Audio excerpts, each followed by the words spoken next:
'Twas the night before Christmas, and all through the house not a creature was stirring, not even a mouse. Then out from Caesar went a decree that everyone should be taxed to the T. So Joseph and Mary traveled to Bethlehem and rode on a donkey named Rudolph. Embarrassed as he was to be seen carrying an unwed mother, he began to blush, and his nose began to glow bright red. La la la la la la la la. It sounds crazy, doesn't it? You know, the thought of the story about the Santa Christ bringing joy who's looking to see if we're naughty or nice. You know, but truly, you know, in today's world, we've so mixed the two stories together. You know, but really, I'm being generous when I say that, because without a doubt, Santa is celebrated and talked about more during the season. I mean, you can't go down to the mall and get a picture on Jesus' lap now, can you? Even the word Advent is foreign to many people, you know, even to many Christians, depending upon the traditions of the church in which you grew up in. You know, Advent actually comes from the word Adventus, and it means arrival or coming. You know, and it's that time, like we talked about, it's that anticipation. It's that expecting and that longing for baby Jesus to come into the world. You know, this Advent, you know, is when we celebrate, and you know, and it loses a special impact because we know when it comes every year. We know it's going to be here. We know when, we know how. But you see, the people of Jesus' day, they had been waiting for the Messiah for centuries. Centuries. That's a long time to be expecting, longing, and trusting, you know, that God would send that Savior that He promised. And so that is the excitement that we lose. That is the allure. And that is what Christmas is about. What's more, this first Sunday of Advent marks the beginning of the church liturgical year. It's the beginning of the church calendar. So this is the Christian New Year.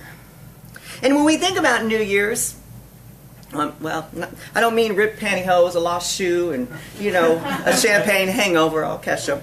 But what I mean is, you know, when you think of that moment when you approach New Year's, when you say, oh, Lord, I am so glad this year's over. Whew. And I am so looking forward to the good things that you're going to bring to me this year. When we remember, you know, those trying times of the past year, it's that looking forward to something better, and it raises our spirits when we do it. You see, Christmas on the surface, Christmas as a postcard, or as a Norman Rockwell painting, you know, it's nostalgic, and it's immediate, and it's perfect, down to the last snowflake. Life just is not that way. It's not. And although we sure do try to make it seem that way a lot, you know, Christians, we sometimes have a bad habit of that. But Advent is different. It's unpredictable in time. You see, in this time-tumbling season, you know, we look for a baby to be born, while we know that the baby has already been born and is still being born in us every day. You see, Advent is not neat, nor is it orderly in any way. In fact, the stories of Advent are dug from the harsh soil of human struggle and thrown upon the littered landscape of dashed dreams. It seems the reality of Advent is more true and closer to our lives than the illusion of a perfect Christmas. Now, if we look beneath the surface, you know, people are dreading the crowded stores, that frantic last-minute shopping, money is tight. And gosh, with technology the way it is, gifts are getting more and more expensive. You know, we see the stories of people being trampled, you know, knocked down, dragged out at Black Friday at Walmart. The Christmas season, you know, the usual anxieties are complicated by so many other things that we're dealing with. The added stresses of being at war, those loved ones that are missing. You know, housing market troubles, you know, unemployment, hungry families. We're helping some here. Economic distress, I mean, all kinds of things. And when you factor in your personal stress that we've talked about today, even during Joints and Concerns and the other stuff, I mean, Christmas is anything but perfect because our lives just are not perfect. In this Christian New Year, as we enter into a time of anticipation, you know, of greater things, you know, it calls us, you know, to see those spots in our life, you know, where things are not as they should be, or as that we want them to be. You know, it's those places where much change is needed. You know, and our resolutions to come will point the way to those spots if we are brave. Our relationships sometimes have gaps in them. You know, work is trying, family is strained, love is lost or absent or cannot be found at all. Sometimes joy is fading and depression sneaks up like a stowaway that popped out of the ornament box. And when the tinsel and the perfection of the Christmas season calls us to bury these troubles and to glaze over them, it is the call of Advent that recognizes them, that identifies with them, and it calls them out into the light. Bless you. As the lectionary beckons, we open the chapter of Jeremiah today, the great prophet.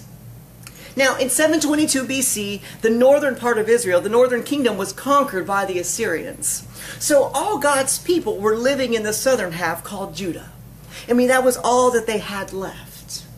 And then in 587 BC, it marks the beginning of an even more difficult time for these people of Israel. You know, today's passage of Jeremiah was written sometime after this date. Now, you know, when we look and hear the scriptures about how great God is and all the great things that he's doing, you know, we just usually assume that things must have been great for the people writing them because they are speaking so highly about God. But nothing could be further from the truth in today's word. In 587 BC, the king of Babylon, which are our Iraqi ancestors, began to show their force. You know, they had already begun to take over the northern half, you know, by overthrowing the Assyrian Empire. And now they had their sights on Judah, the people of Israel. The armies of Nebuchadnezzar roll into the city, they destroy the city, and they absolutely take it over.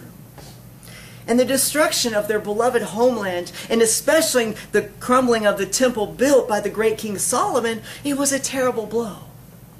Now that may sound familiar to you because a few weeks ago we talked about the temple falling.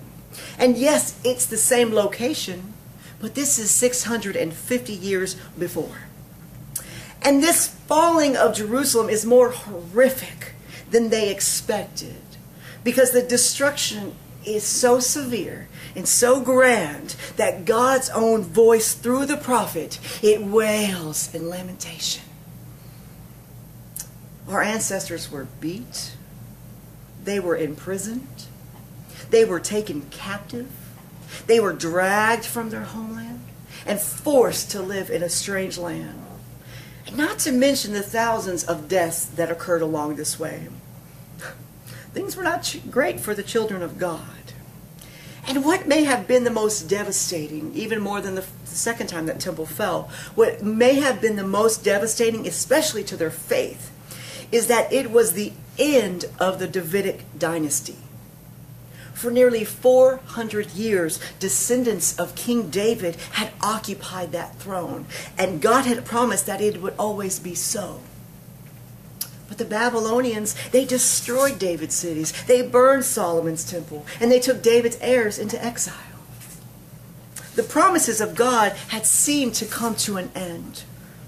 Times were hard. Times were far from perfect.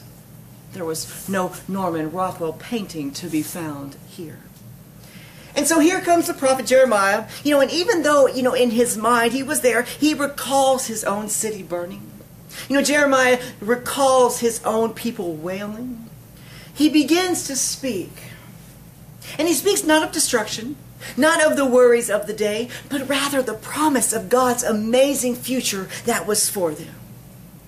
Now, given their current situation, it seems laughable. I mean, no wonder Jeremiah is the church's usher into Advent. Jeremiah stands before a crushed people and says, "The days are coming, declares the Lord, when I will fulfill the good promise that I have made.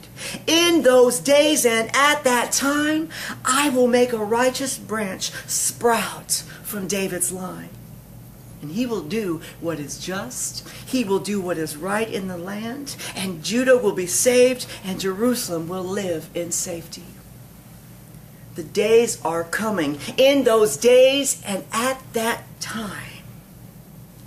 The Lord is bringing a word of hope to a crushed people, and Jeremiah was igniting it amongst the people once again. Hope had come, promise had come. He says, I will make it good again. I will let you have peace. I will let you have security and comfort. Just trust me. We're going to get there. I know it looks bad right now, but it's coming.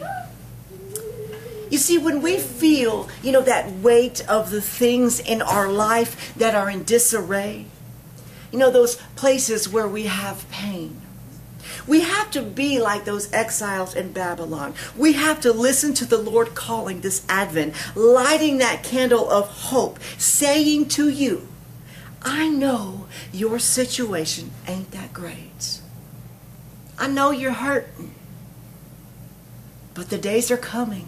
The days are coming. And in those days, and at that time, you will sleep in peace. You will worry not. You will be safe, and you will be free from all alarm. Now, it's not here yet, my child, but it is coming. And for now, I leave you the first candle in the Advent wreath. For it is hope. It is my hope. And it will get you through if you take my hand and believe that I have the power to call things that are not as if they were, declares the Lord.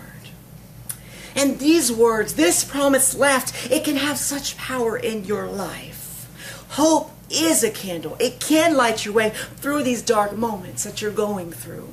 And sometimes, hope is all we have. When you get down to nothing, that's all you have. So you can't let go now. You can't.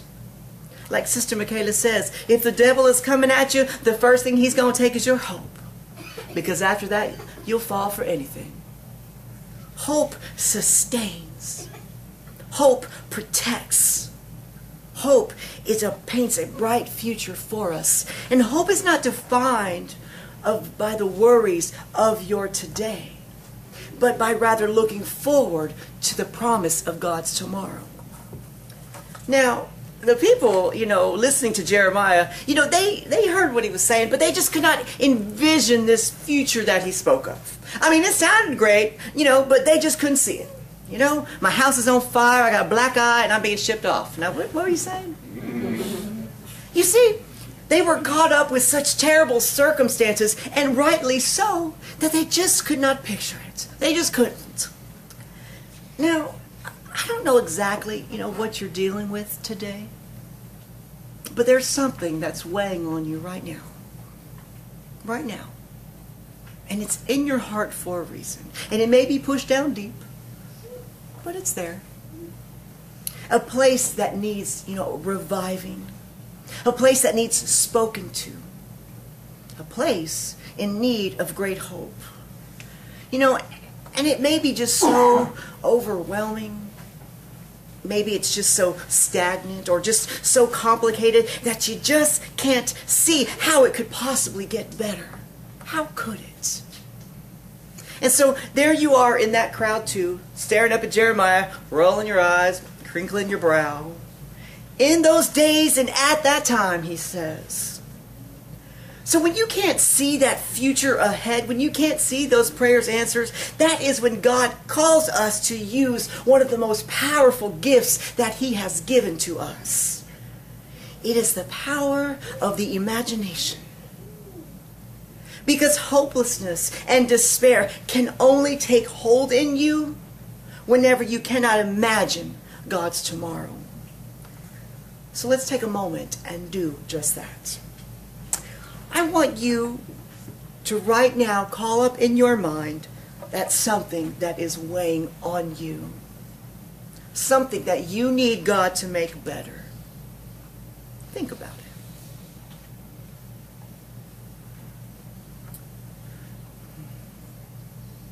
I'm doing it too. Now, I want you to imagine. I want you to use all your creativity. I want you to get all your Crayolas out the box. Don't hold back. In those days and at that time, I want you to imagine how you want it to be. If God reached his hand down and made it so, what would that look like? What does that smell like? What does it feel like? Imagine smiles where there was despair. You know, imagine contact where maybe there was none. Imagine a new and deeper kind of communication. Imagine freedom. Imagine deliverance. Imagine a great, great light and joy just coming and overwhelming everyone involved so that it dances in the eyes of everyone. Imagine it and paint it and let peace be upon it. In those days and at that time. You can open your eyes. Now, your job is not to imagine how it's going to happen. Your job, but rather, is to imagine it, what it looks like after it happened. You see, that is the mistake that we often make. But that is the call of Jeremiah, to not worry about the journey, but to claim the destination. You know, because when you start thinking about the details on how it's going to get there, it just becomes overwhelming again, and you're right back where you started. It just pulls you right back in. But that is not what hope is about. That is not what God is calling you to do. In fact, it would be impossible for you to imagine God's unfolding of plans. God is saying, let me do the work today so that you can live in my tomorrow. The details are not yours to make. They are mine. For I know, Jeremiah says, I have plans for you, plans to prosper you and not to harm you. Plans to give you hope and plans to give you a future. In those days and at that time, I will make things great once again. Trust me. Jesus is coming. We are longing and we are hoping on this Christian New Year. And as Jeremiah says, that righteous branch will sprout up once again and he will do what is right. And what's so exciting about Advent is that it is the fulfillment of the promise that God made to the people standing before a crumbled temple through Jeremiah. It is the answer to the problem we spoke about, what they spoke about, because it is that day and it is that time. And God always keeps his promises. And I know that he absolutely will in your life too. The Son of Man is coming. He is sprouting in those days and at that time. So be alert, be excited, and above all else, be hopeful.